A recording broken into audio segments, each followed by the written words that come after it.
1972년에 프랑스 파리에서 한 고서 전시회가 열립니다.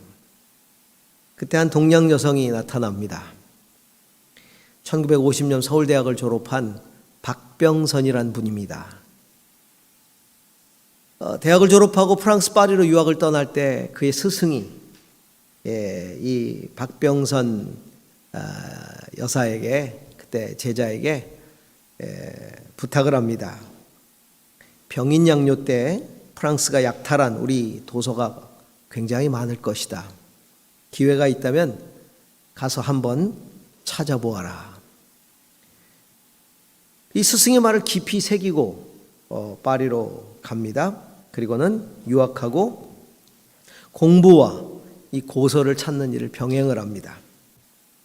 그리고 이후에 이제 박사 학위를 취득하고 프랑스 국립도서관 사서가 됩니다. 그러던 어느 날이었습니다. 이 박병선은 중국 서적 코너에서 우연히 먼지 더미에 파묻힌 고서 하나를 발견합니다. 그 제목이 직지심체요절입니다. 이게 불교 서적인데요. 그래서 그것을 쭉 읽던 중에 깜짝 놀라는 구절을 발견합니다. 이 책은 1377년 7월 청주 흥덕사에서 쇠를 부어서 만든 글자로 인쇄하였다. 이 글이 거기 찍혀 있는 겁니다. 금속 활자로 찍었다는 겁니다. 당시까지 세계 최초의 금속 활자로 인정받는 것은 독일의 구텐베르그였습니다. 그 금속 활자로 찍은 성서가 세계 최초의 금속 활자본으로 전 세계에서 그렇게 알려져 있었습니다. 그런데 이 직지심체 요절이 그것보다 78년이나 앞선 것이었습니다. 세계 최초, 세계에서 가장 오래된 금속 활자본이었습니다. 그리고는 이 사실을 증명하기 위해 몇 년 동안 홀로 연구를 합니다. 시간이 흘러 1972년 파리 고서전이 열렸을 때 거기에 참가한 박병선은 거기서 발표를 합니다. 직지심체 요절이 세계 최초의 금속 활자 인쇄본이다. 발칵 뒤집어졌습니다. 전 세계가 발칵 뒤집어졌습니다. 동양 여성 발언에, 이 발표에 서양의 모든 학자들은 완전히 자존심이 상했고요. 비난을 쏟아내기 시작했습니다. 말도 안 된다. 그리고 무시하기 시작했습니다. 그러면서 철저한 국제적 검증이 이루어지기 시작합니다.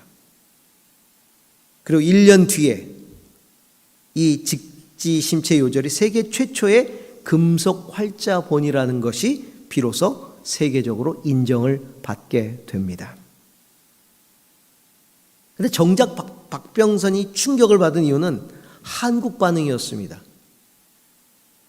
한국에서 어떤 반응이었냐면, 여자가 그런 일을 해낼 리가 없다. 거짓말하지 말라. 오히려 한국이 그렇게 나왔습니다. 말도 안 된다. 그래서 이 박병선 씨는 한국과 프랑스에서 동시에 의심, 냉대, 무시를 견뎌야 했습니다. 그렇지만 세계적으로 그것이 인정이 됐지요. 상처 입은 마음을 추스리던 1975년에 박병선 또 한 번 일생 최대의 발견을 해냅니다.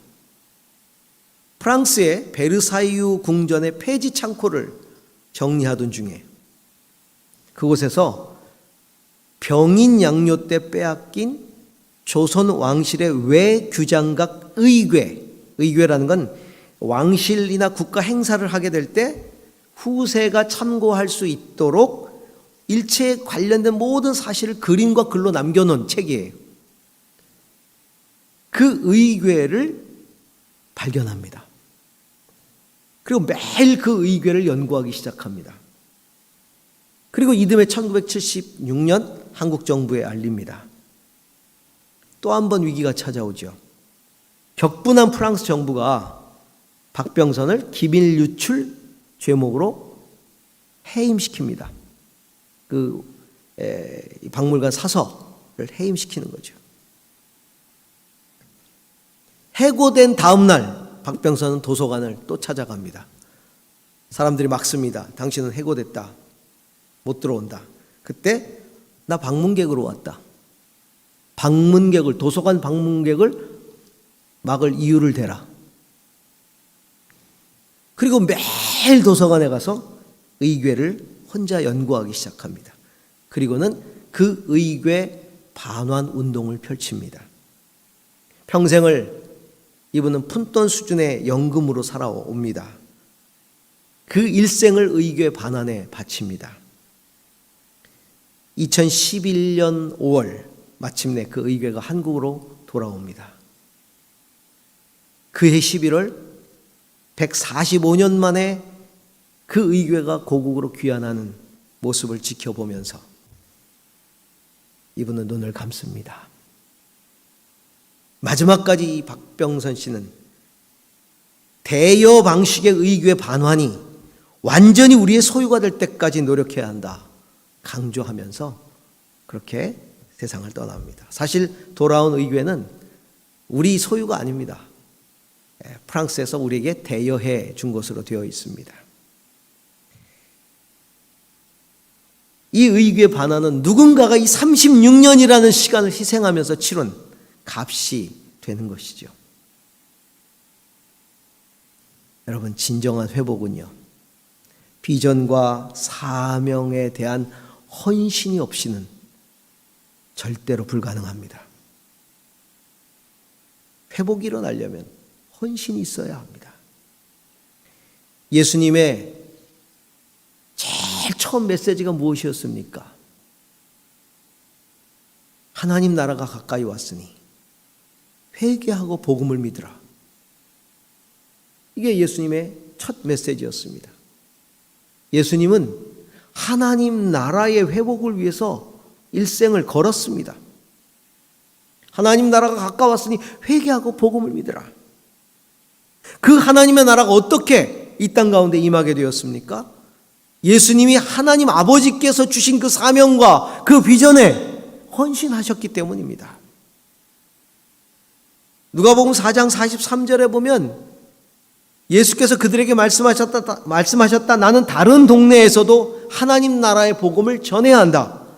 나는 이 일을 위하여 보냄을 받았기 때문이다. 나는 이 일을 위하여 보냄을 받았기 때문이다. 이 일이 뭐예요? 하나님 나라 복음을 전하는 일, 하나님 나라를 회복시키는 일, 하나님 나라를 확장하는 일, 이것을 위해서 나는 보냄을 받았다. 본인의 분명한 비전과 사명입니다. 예수님은 그 비전과 사명을 위해서 십자가에 죽기까지 헌신하셨습니다. 그래서 십자가상에서 돌아가실 때 예수님의 마지막 7마디 가운데 한마디가 다 이루었다. 다 이루었다 였습니다. 끝까지 다 이룬 것입니다. 그분의 헌신으로 하나님 나라가 이루어졌고 지금도 확장되고 있는 것입니다. 성도들을 향한 하나님의 비전, 사명, 그것에 순종하는 헌신을 통해 하나님의 나라는 회복되어 갑니다. 오늘 나는 하나님 나라를 향한 하나님의 비전과 사명에 대해서 난 어떻게 반응하고 있습니까? 난 어떤 헌신을 하고 있습니까? 가정에서, 직장에서, 우리 지역에서, 사회에서, 교회에서 나는 정말 헌신하고 있습니까? 만일 우리가 그렇게 하지 못하고 있다면 우리는 이 헌신을 회복해야 합니다. 어떻게 회복해야 할까요? 오늘 성경은 우리에게 헌신의 회복에 대한 메시지를 주고 있습니다. 몇 가지 중요한 내용입니다. 그 첫 번째입니다. 헌신의 회복은 비전과 사명의 기쁨을 회복할 때 진정한 헌신의 회복이 일어난다는 것입니다. 시편 110편 3절 오늘 읽은 말씀입니다. 함께 같이 읽겠습니다. 임금님께서 거룩한 산에서 군대를 이끌고 전쟁터로 나가시는 날에 임금님의 백성이 즐거이 헌신하고 아침 동이 틀 때 새벽 이슬이 맺히듯이 젊은이들이 임금님께로 모여들 것이다. 즐거이 헌신한다고 그랬습니다. 주님이 전쟁터에 당신과 싸울 용사들을 모집할 때에 새벽 이슬 같은 젊은이들이 즐겁게 헌신할 것이다. 즐겁게 헌신한다. 다윗은, 이 시편을 쓴 다윗은 평생을 하나님의 나라를 위한 전쟁에 기쁘게 헌신했던 사람입니다. 그 나라를 위해서 자기의 모든 것들을 바쳤던 사람이죠. 그것이 어떻게 가능했을까요? 하나님이 자신에게 주셨던 비전, 사명이 분명했고 그 비전과 사명을 주신 하나님에 대한 믿음이 확고했기 때문입니다. 그래서 언제나 그 비전과 사명이 그에게는 기쁨이었습니다. 기쁨이었습니다. 그 하나님에 대한 믿음이 확고했고 그리고 하나님이 나를 불러 쓰시는 그 사명에 대한 그 확신이 있었기 때문에 그는 기쁨으로 헌신할 수 있었던 것입니다. 시편 106편에는 그러한 그의 마음을 이렇게 기록하고 있습니다. 주의 백성에게 은혜를 베푸실 때에 나를 기억해 주십시오. 그들을 구원하실 때, 주의 백성들을 구원하실 때 나를 기억해 주십시오. 주님께서 택하신 백성의 번영을 보게 해 주시고 주님 나라에 넘치는 기쁨을 함께 누리게 해 주시며 주님의 기업을 자랑하게 해 주십시오. 그것이 그의 소망이었습니다. 택하신 백성의 번영, 주님 나라에 넘치는 기쁨, 주님의 기업에 대한 자랑. 성도 여러분, 비전과 사명의 기쁨으로 헌신해야 되는데 그러려면 그게 얼마나 가치 있는지 소중한지 그것을 알아야 됩니다. 비전과 사명을 주신 그분이 얼마나 가치 있는 분인지 소중한 분인지를 알게 될 때 그 비전과 사명이 기쁨으로 다가오는 겁니다. 다윗이 은혜를 베푸시는 그 하나님, 백성이 누릴 번영, 기쁨, 하나님이 줄 기업의 자랑스러움, 이 가치를 알았기 때문에 일평생 헌신할 수 있었던 겁니다. 저는 참 이상하리 많지 옛날 기억들을 이렇게 돌려보면 중고등학교 시절의 기억들이 거의 없어요. 잘 떠오르지 않습니다. 흑역사인가요? 잊혀지고 싶은 시간인가? 항상 따뜻하게, 기쁘게, 의미 있게 떠오르는 시절들은 항상 초등학교 시절입니다. 초등학교 시절에. 그래서 초등학교 선생님 이름을 기억합니다. 제가 지금도 몇 분 빼고는 다 기억합니다. 근데 제가 이렇게 보면 1학년 때, 3학년 때, 5학년 때 이상하게 1, 4, 5가 이렇게 되냐? 홀수네요. 1학년 때, 3학년 때, 5학년 때 선생님이 참 좋았습니다. 참 좋았어요. 물론 6학년 때 선생님도 굉장히 좋으셨는데 몇 달 하시고는 장학사로 가시고. 근데 참 이 선생님들이 좋았습니다. 너무 좋았습니다. 가끔 선생님들이 제게 소명을 주십니다. 지우개 털어와라. 그때는 지금처럼 화이트보드가 아니고 녹색 칠판에다가 백목으로 글씨를 쓰셨잖아요.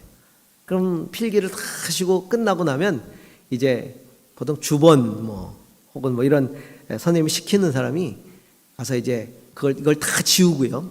지우고 나면 그 다음에 이 분필가루가 묻은 이 지우개를 털어오라고 합니다. 그 이후에 제가 한참 이후에는 지우개 털이라고 하는 기계식 털이가 나왔는데 저 때는 그런 거 없었습니다.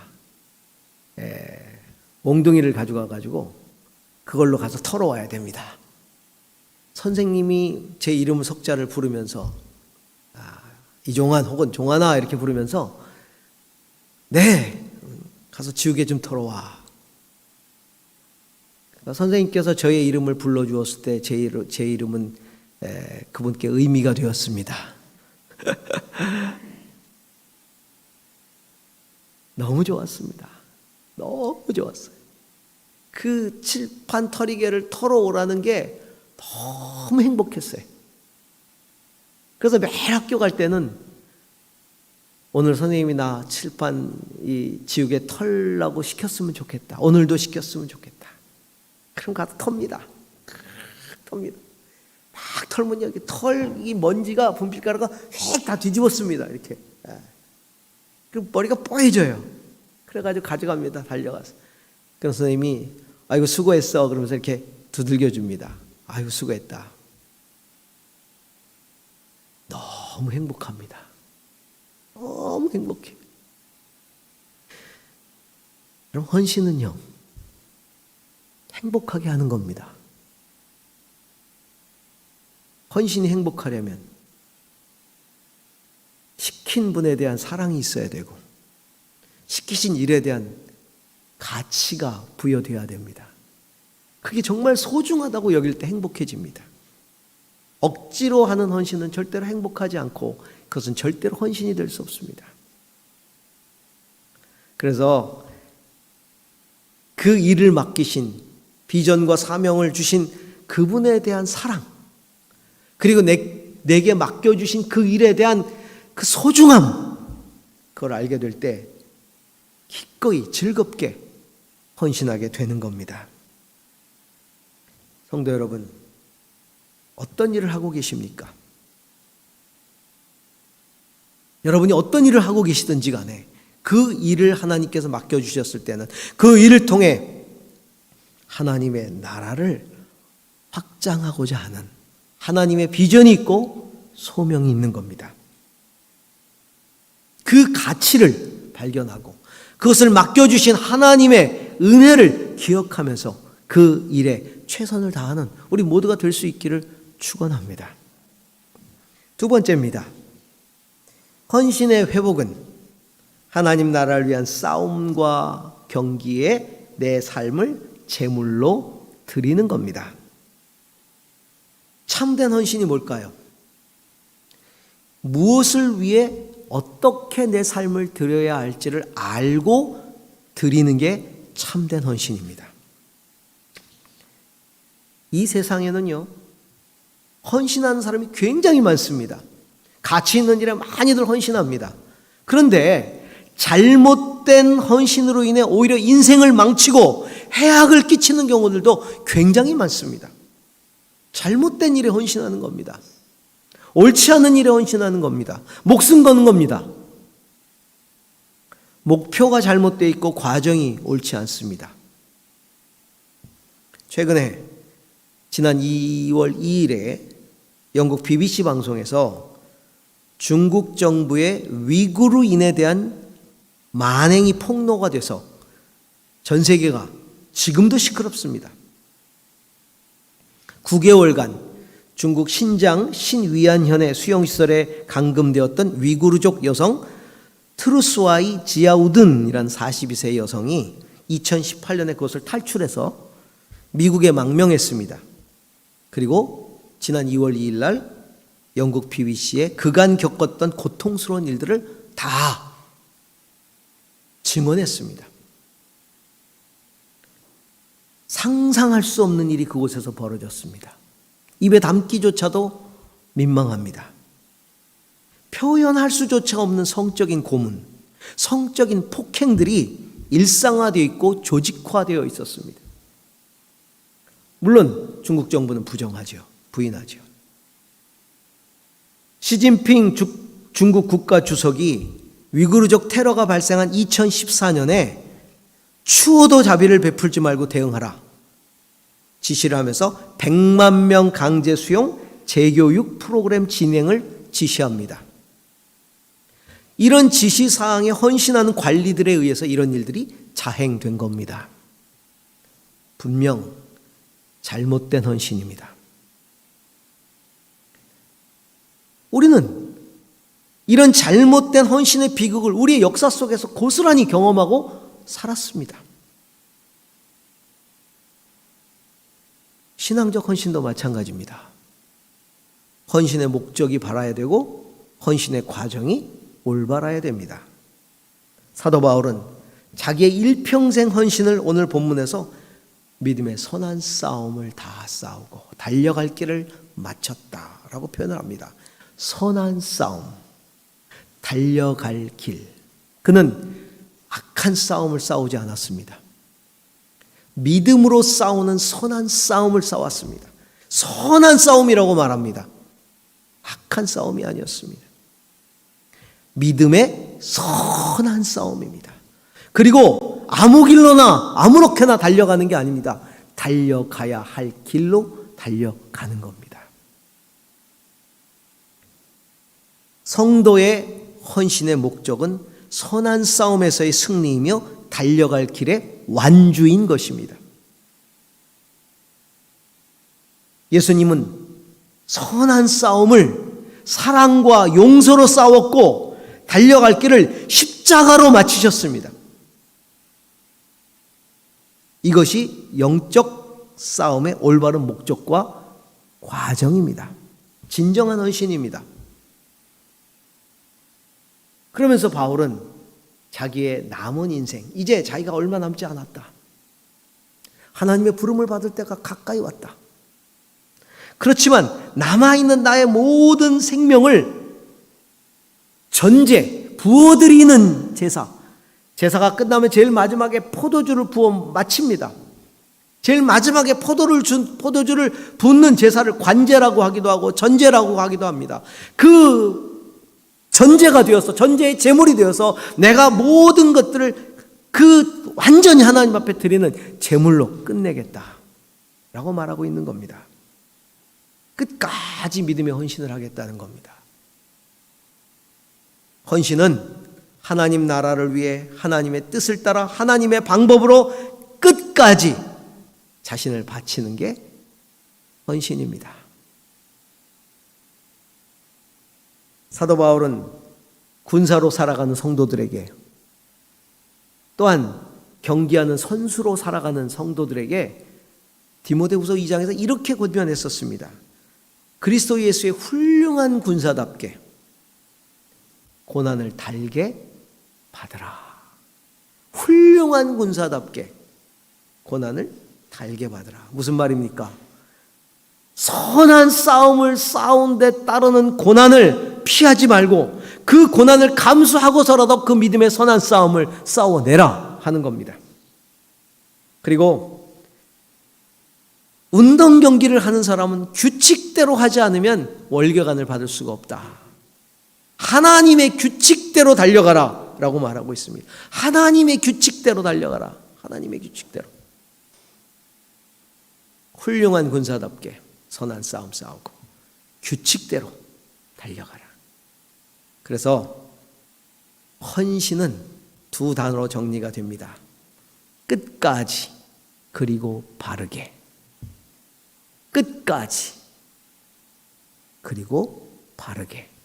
이게 헌신입니다. 끝까지 헌신해야 합니다. 끝까지 헌신해야 합니다. 주님 부르시는 그날까지, 선수가 골인하는 그날까지, 승리하는 그날까지, 최후의 승리의 그날까지 끝까지 해야 됩니다. 그리고 바르게 해야 되는 겁니다. 주님이 기뻐하시는 헌신을 해야 하는 겁니다. 세 번째입니다. 하나님은 헌신하는 자들에게 의의 면류관을 씌워주십니다. 오늘 면류관을 씌워주시는데 의롭다 하시는 면류관을 씌워주신다고 말씀하고 있습니다. 면류관. 우승하는 자에게 금메달을 따면 이렇게 월계관 씌워주잖아요. 월계관을 이렇게 씌워줍니다. 면류관. 우리는 어떤 생각을 합니까? 이렇게 끝까지 바르게 헌신을 하고 나면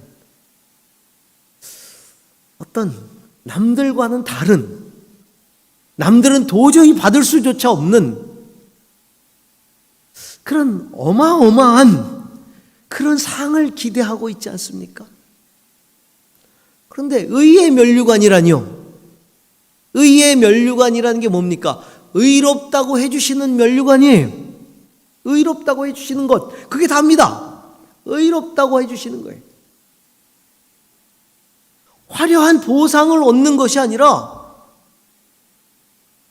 성도에 마땅한 의무라는 겁니다.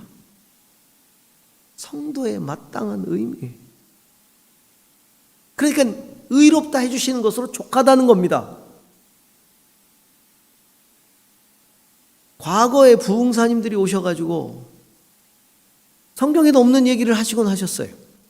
적당히 믿다가 천국에 가면 하나님이 개털모자 씌워주시고 정말 충성하다 가면 면류관 씌워주신다. 정말 개털모자가 있는지 찾아봤어요, 제가 성경에. 왜냐하면 목사님이 그렇게 막 얘기하시니까 어디 안 나와요. 사도 바울이 뭐라고 말합니까? 주님의 나타나심을 사모하는 모든 자에게도 똑같이 이 의의 면류관을 씌워 주실 것이다. 누구나 주님을 믿으면 이렇게 헌신해야 되고, 이렇게 헌신하는 자를 주님이 의롭다 하신다. 그거면 족하다라는 겁니다.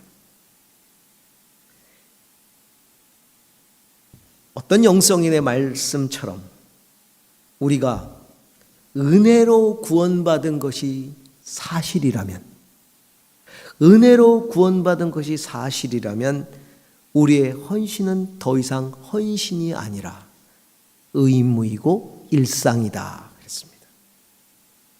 은혜로 구원받은 것이 사실이라면 우리의 헌신은 더 이상 헌신이라고 말할 수 없다는 겁니다. 그건 의무이고 일상일 뿐이다. 그렇지만 주님께서 우리를 의롭다 여기실 그 기쁨과 영광은 말할 수가 없는 거죠.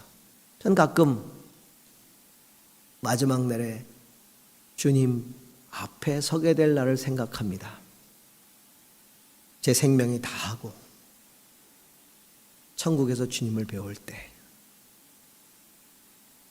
주님이 나를 안아주시면서, 꼭 안아주시면서 수고했다, 애썼다, 착하고 충성된 종아, 그러면서 안아주신다면 뭘 더 이상 바랄 것이 있겠습니까? 그럼 뭘 더 이상 바라겠습니까? 그냥 주님이 안아주시는 것만으로 족한 거지요. 내가 지우개를 털어 왔을 때 우리 선생님이 종아나 수고했다, 이 한마디면 학교 생활이 그냥 즐겁습니다. 제 이름을 기억해 주고, 어린 마음에 그런 생각이 드는, 이렇게 중요한 일을, 아니 얼마나 중요해요. 지우개 털이가 그거 안 털어오면요 칠판이 하얘요. 이렇게 중요한 일을 나한테 맡기시다니. 그리고 털어갔을 때 선생님이 잘했다, 수고했어. 물론 선생님은 누구에게나 다 그렇게 말씀하시죠, 지우개 털어오는 애들한테는. 근데 그 얘기가 저한테 왔을 때 이건 그냥 들리지 않는 거예요. 하물며 우리 주님께서 나를 안아주시면서 잘하였도다, 착하고 충성된 종아, 이렇게 안아주신다면요, 그거보다 더 큰 기쁨이 어디 있습니까? 그거면 족한 거예요. 바울은 일평생 싸웠고 일평생 달렸습니다. 이제 면류관을 쓸 그날을 기대하고 있는 겁니다. 그러면서 이제 나의 남은 모든 인생도, 남은 시간들도 다 전제로 쏟아 부을 것이다. 얼마나 단호하고도 장렬한 다짐입니까? 이제나 나이 들고 늙고 병들고 힘드니 이제는 쉬겠다. 이제는 좀 쉴래. 이젠 그만할래. 그러지 않고 내 남은 인생은 전제로 쏟아부을 것이다. 할렐루야. 그 은퇴하신 장로님들이 다 아멘 하셔야 됩니다. 그래요. 여러분, 쉬는 건 천국 가서 쉬면 됩니다. 그렇잖아요. 천국 가서 쉬면 됩니다. 제가 어떤 분과 함께 대화를 나눴는데 어떤 분이 저한테 그래요. 빨리 북한이 열려야 되는데, 저는 그분이 민족 통일에 대한 이 갈망과 뜨거움 때문에 그렇게 말씀하시는 걸로 생각을 했습니다. 저분이 기도하시는 분. 근데 그 다음 말이 기가 막힙니다. 그래야 우리 목사님이 빨리 가시는데.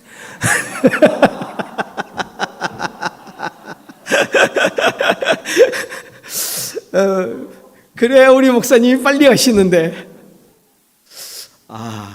다 기억하고 있구나. 우리 성도님들이 다 기억하고 있구나. 은퇴해도 놀 수가 없구나, 나는. 열리면 무조건 가야 되겠구나. 가끔 그럴 때가 있어요. 이렇게 은퇴하고 나면 쉴 생각도 있고 이렇게. 그러면요, 꼭 그런 분들이 한두 분씩 나와요. 이렇게 만나요. 목사님 빨리 이 북한이 열려야 목사님 들어가실 텐데 안 열려서 얼마나 안타까우세요. 뜨끔뜨끔해집니다. 이제 그래요. 여러분, 단호하고도 장렬하게 다짐하십시다. 나의 남은 인생은 전제로 다 쏟아붓겠다. 주의 나타나심을 사모하는 성도로서 그 의의 멸관의 주인공이 되기를 꿈꾸는 저와 여러분이 다 될 수 있기를 주의 이름으로 축원합니다. 기도하십시다.